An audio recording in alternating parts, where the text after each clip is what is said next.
Are you a businesswoman who is finding it challenging to get your ideas across and make a point? Welcome to Speakers Who Get Results with Elizabeth Bachman, a podcast dedicated to helping women get the visibility they want, whether making a speech or talking in a meeting. Every week, get valuable lessons from Elizabeth or learn from her roundtable conversations with experts and speakers on how to make a difference, not just a point. On to the show with your host, Elizabeth Bachman. Hello and welcome to Speakers Who Get Results. I'm Elizabeth Bachman, your host, and this is the podcast where we interview experts from around the world on topics such as leadership, communication, diversity, and presentation skills. Before I go into the conversation about our guest today, I'd like to invite you to see where your presentation skills are strong by taking our free 4-minute assessment at speakforresultsquiz.com. That's www.speakforresultsquiz.com. And that's where you can see where you're strong and where perhaps a little bit of support could help you get the results you need and the recognition that you deserve. My guest today is Amy Riley, who talks about the courage of a leader. She's written a book called The Courage of a Leader. She has a podcast called Courage of a Leader. And I wanted to ask her about leadership when it's hard. Leadership, what do you do if you make a mistake?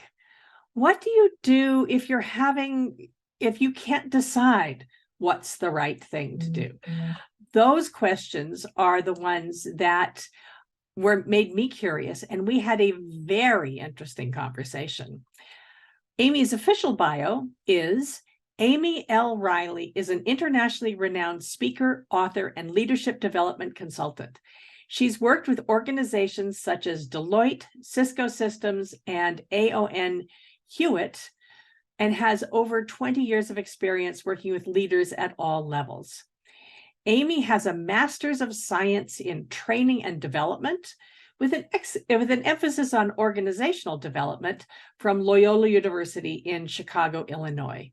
She's a certified professional behavioral analysis, also known as CPBA. She's a certified Tiara International LLC coach and certified in the Myers-Briggs type instrument, basically meaning that she's got all sorts of certifications, which gives her all sorts of tools to help to see where an organization might be having some challenges or a leader might be having some challenges and helping them get out of that tangle. Amy's second book, The Courage of a Leader: How to Inspire, Engage, and Get Extraordinary Results, was released on March 3rd, 2021, and immediately reached #1 international best-selling status. Amy Riley is a really interesting person. I had a fabulous conversation with her. I know you'll enjoy it. Here comes Amy Riley.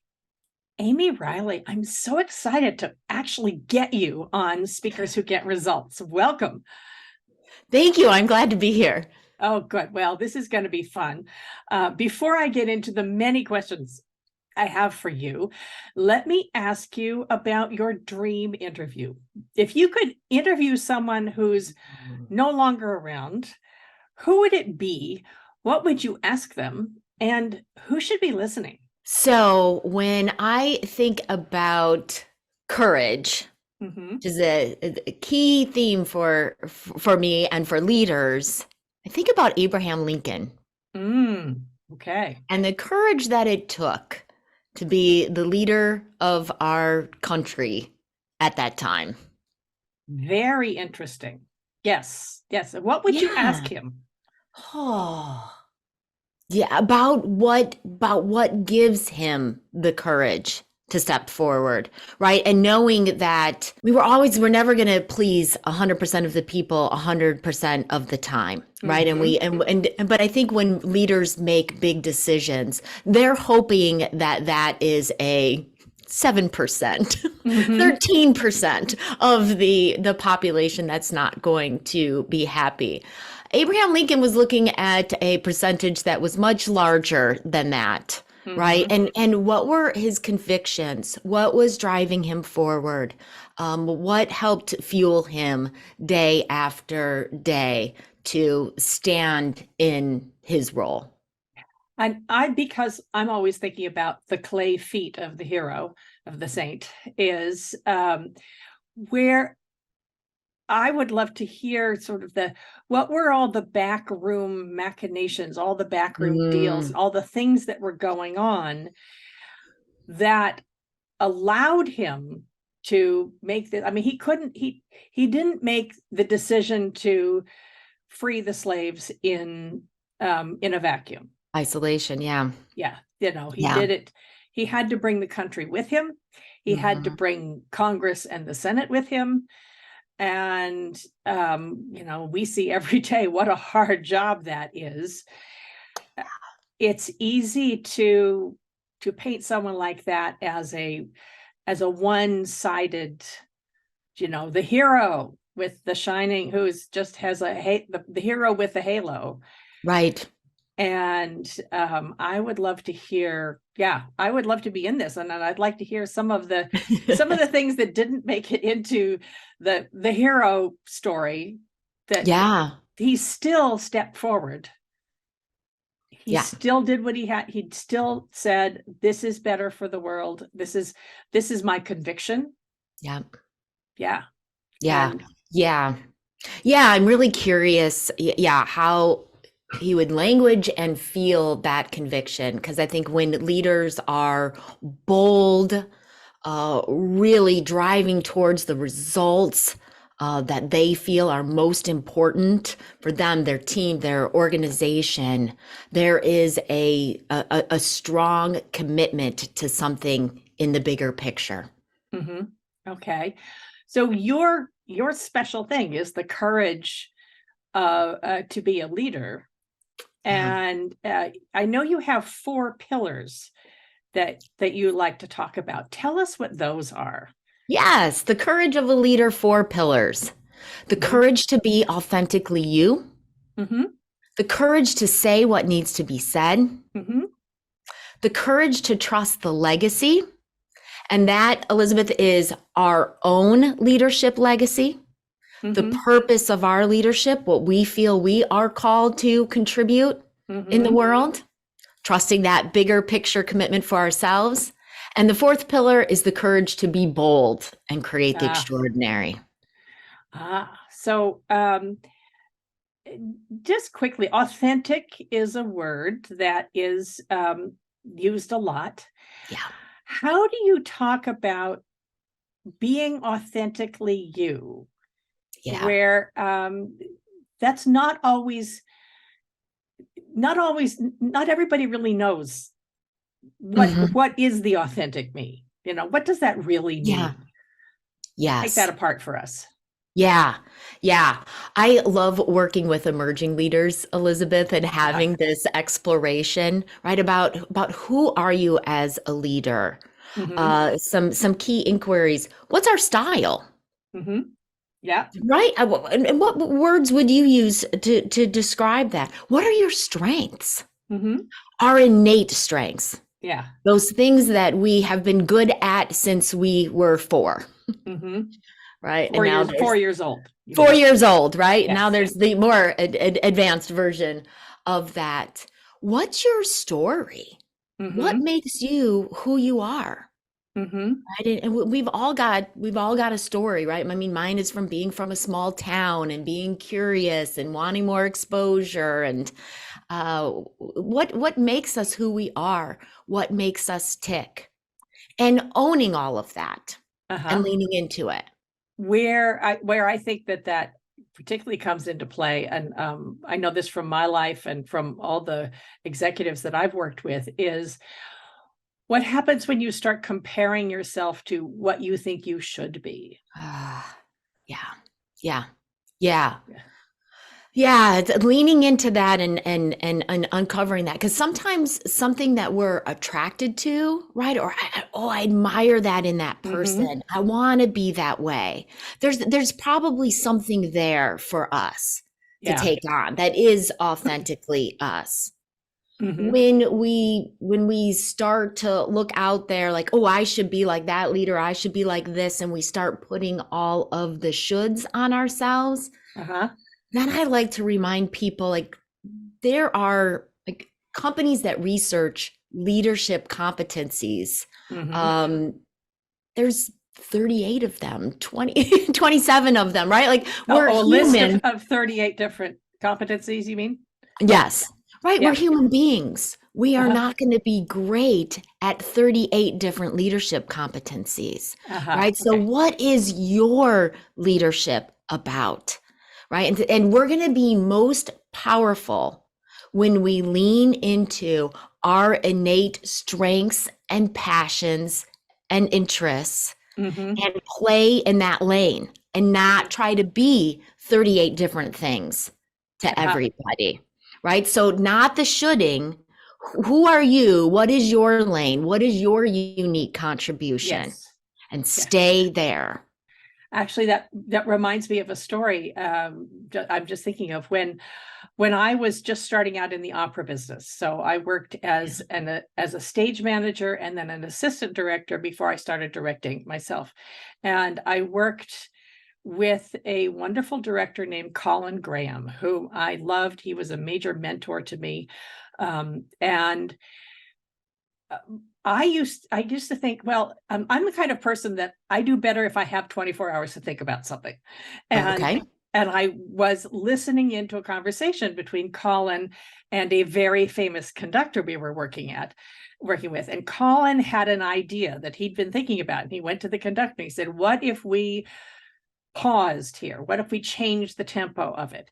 And the Okay. conductor said, I don't know. And then the conductor said, well, you know me. Let me think on it. Let me sleep on it. And I can give you an answer tomorrow. And I thought, oh, you mean it's okay to be the kind of person that really does better if she thinks about it for 24 hours? I can make snap Yes. if it's something that I'm with it. But if it's a new Yeah. decision, I'm always better if I think about it 24 hours. Yes. Yes. So yeah, requesting that, knowing that that's okay. Yeah. Yeah. Love that. In talking about all of this, and we had a very interesting conversation when we were setting up this interview. Mm-hmm. We were talking about the courage to be bold, the courage to be extraordinary, and Yep. that brought up an issue which I'm helping 2 or 3 clients through, Mm-hmm. which is quite often you see women especially, and especially if they're in a very visible position, get sort of stuck in a holding pattern where it's really hard to decide which direction to go. And so let's talk a little bit about the courage to take risks, the Yeah. courage to make a decision, and the courage to maybe fail. Yeah. This is something boys get taught early on. And boys get taught to be brave. If you fall over, pick yourself up and keep on going. And girls are taught to be, oh dear, you fell, you hurt yourself, be careful. Yeah. Yeah. Yeah. Yeah. Let's talk about that. Yeah. Yeah. I mean, first, I love for leaders to be grounded in their leadership legacy and their unique value, right? This is who I am. This is what I provide. I bring to every interaction, every project, to my work overall. And maybe just a footnote there, Elizabeth. By leadership legacy, this can be many, many things, right? This could be a new way of doing business, a new conversation, it could be a set of improved processes. It could be a leadership trait, Okay. right? I bring innovation into everything that I do, or I develop diverse teams, or I solve complex problems, whatever that leadership trait is that you bring, right? So being grounded in that. And then, I've worked with many leaders on big decisions. Couple of pieces of practical guidance is first getting really clear about the results that you want from this decision, this path, whatever must be decided. Obviously getting input from key stakeholders in that, but really clear what is looking to be achieved here. Because it's amazing how quickly that gets muddled. Yes, exactly. with secondary and tertiary, and oh wow, we're doing that. We should also do this. I mean, scope creep is everywhere. Scope creep. Yes, that's for our international listeners. That means adding more things to the plan, which don't really belong there. Yes. Okay. Yeah. Got it. Yes. And then thinking about what am I going to do to make this decision? What am I going to research? Who am I going to talk to? What survey am I going to put out? Like deciding these steps that you will take in order to make the decision. And then you take those steps and then it's time to make the decision. Right? If we decide exactly what we're going to do, what the due diligence needs to be, then we won't let the due diligence go on too long. Okay, this is what I said I needed to do and figure out before I could make this decision. Now I'm here. Now it's time to make the decision. What if it turns out to be a mistake? Yeah. Then it turns out to be a mistake. Okay. All right. Yeah. I mean, the world does not end. It's I mean, I get it. It's easier to say that than to live through that. Yeah. Then what kind of leader do you want to be? Right? We admire those leaders who say, okay, that didn't work. We need to regroup. What did we learn? What are we taking forward? What are we not taking forward? Okay, this is very important here. What you just said is very important because the way you said that did not take the blame on yourself. There's a difference between I said something that I should not have said, so I apologize and then make it right. I've hurt somebody. And we made a decision. We went ahead. It didn't work. Instead of, oh my God, it's all my fault.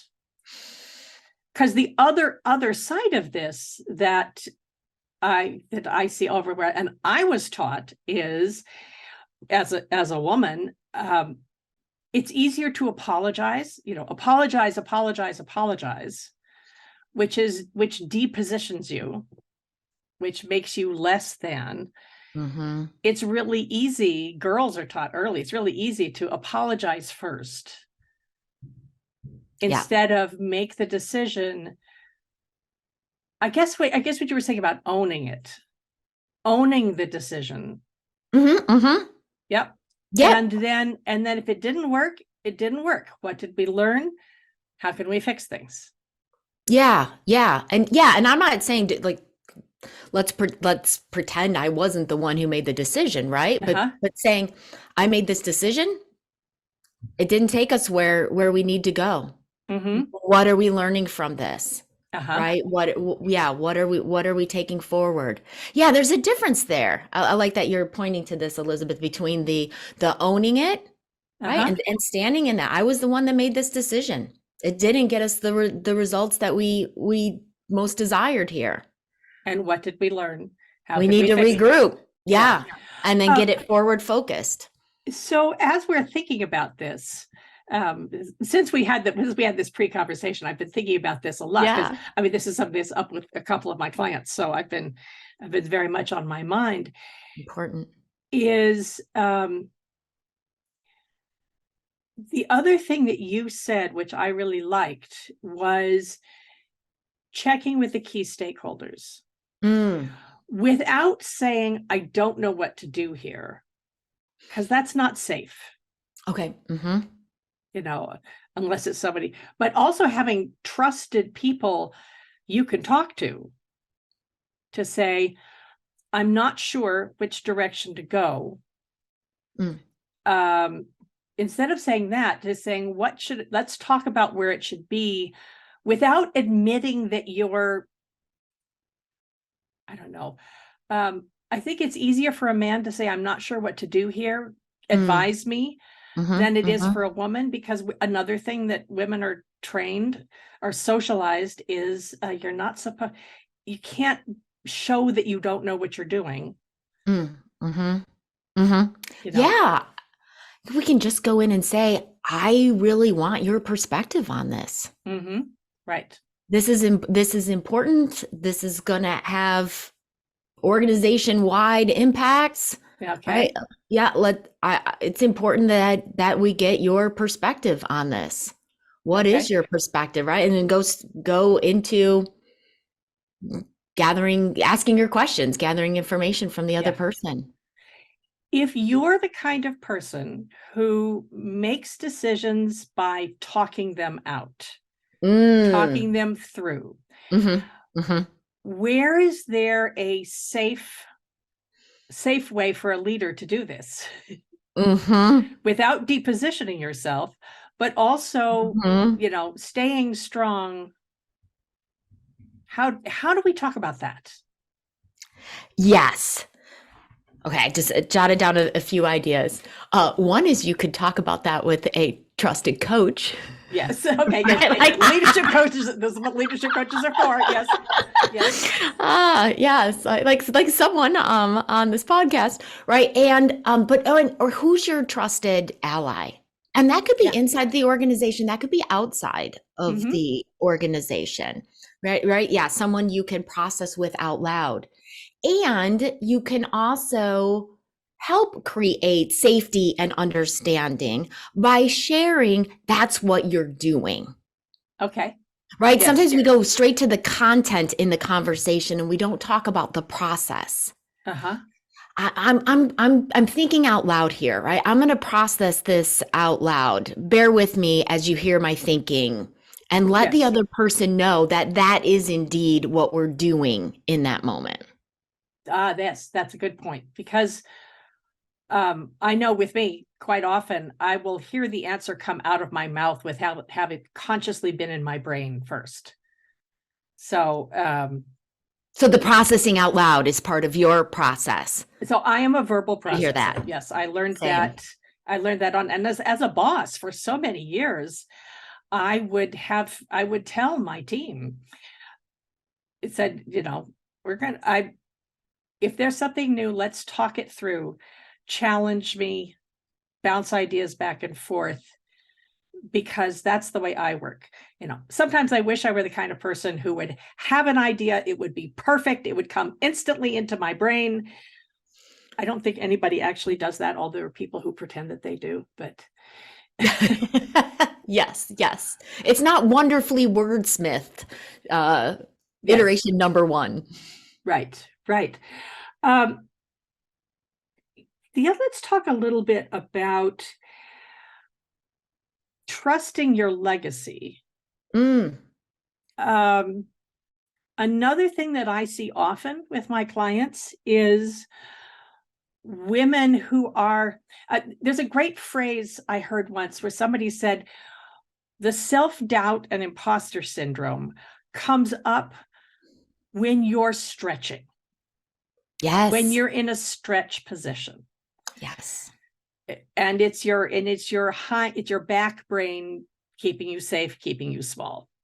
Do you have any advice for people who find that the imposter syndrome is coming up, and that they've stretched to a new position, they got that promotion, and they forget all the things that they did to get to that promotion, that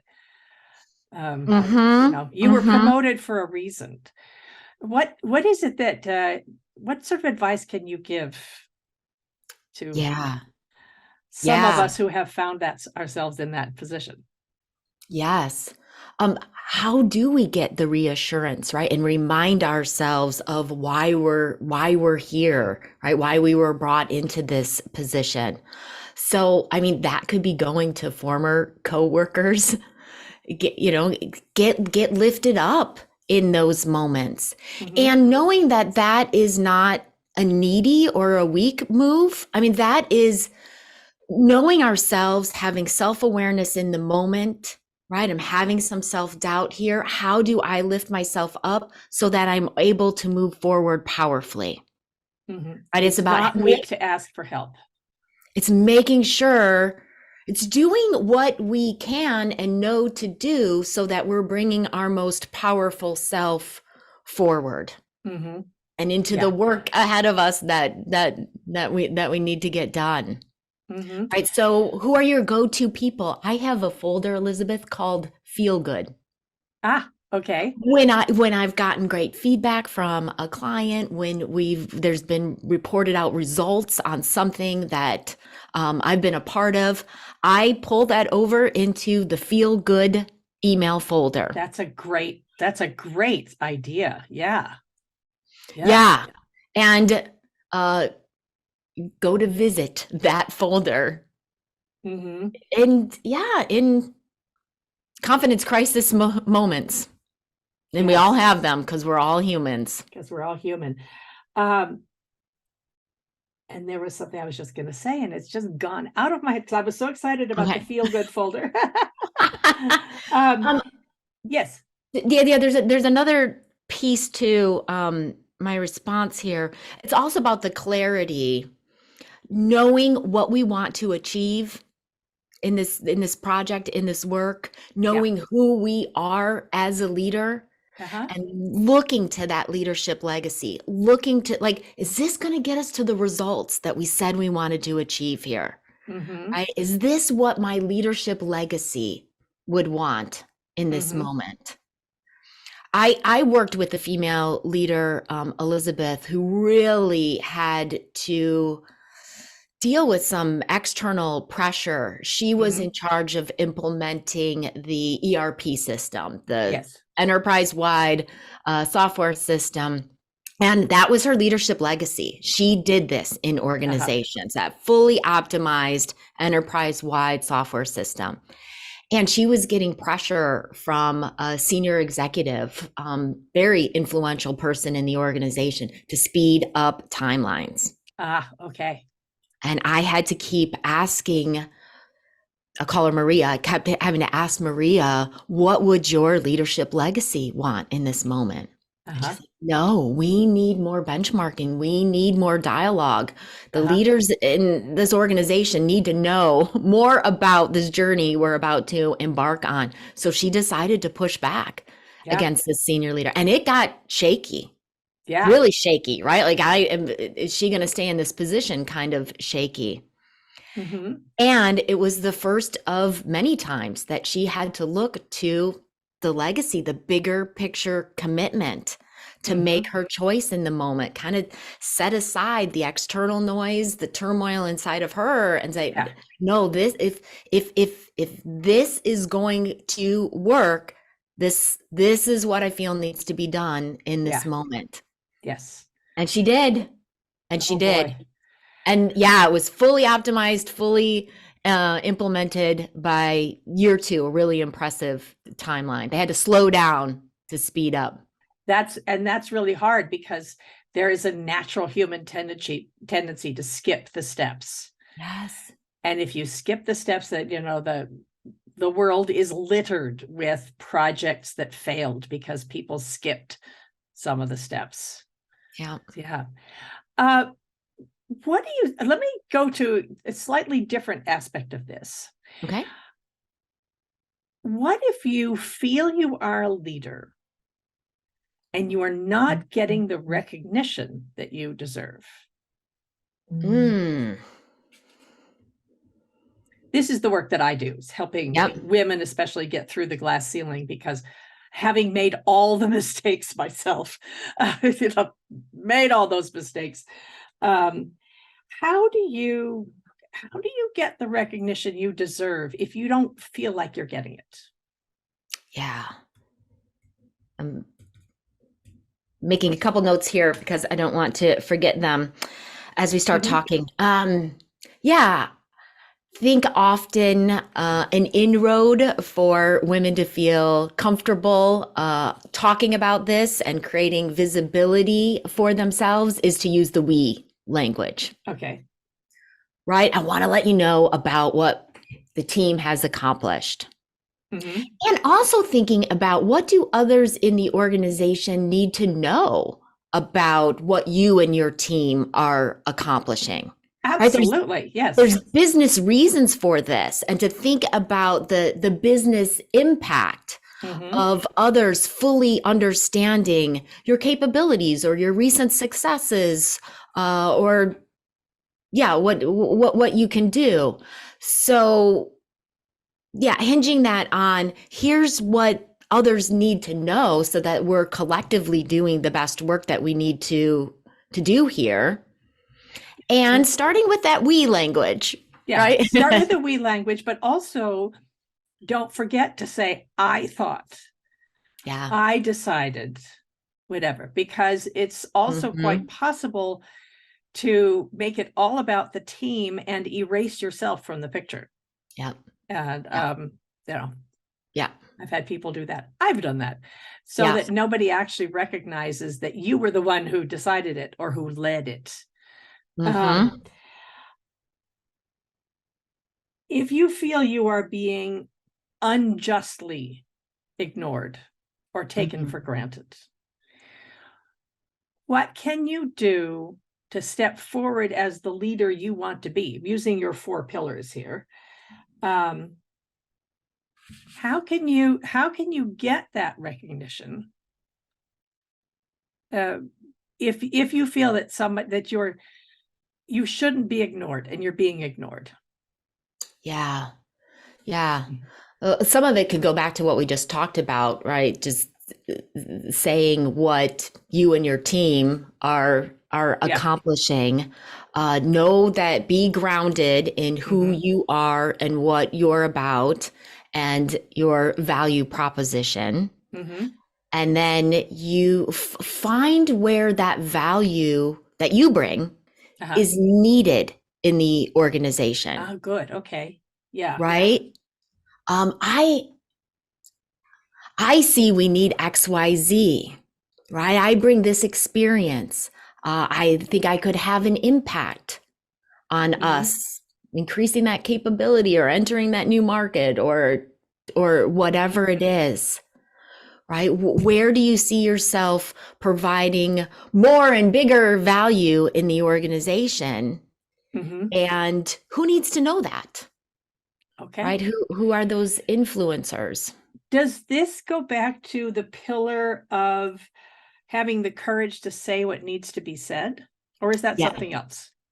Yeah, there's a number of things that can fall under the courage to say what needs to be said. Whenever I share that one in audiences, big groups, I always see the nods because I think we all can think of a time that either when a leader did say what needed to be said, or unfortunately, more often when the leader didn't say what needed to be said. Yeah. And it could be advocating for ourselves and our work. It could be having the back of a team member or colleague. Supporting a team member and saying, I have your back. Yes. Yeah. And it could be like, it's time to make the decision now. Right? This needs to be said. We're going to go off in this direction. This is what we're going to try. Right. So I'm saying that we're moving forward.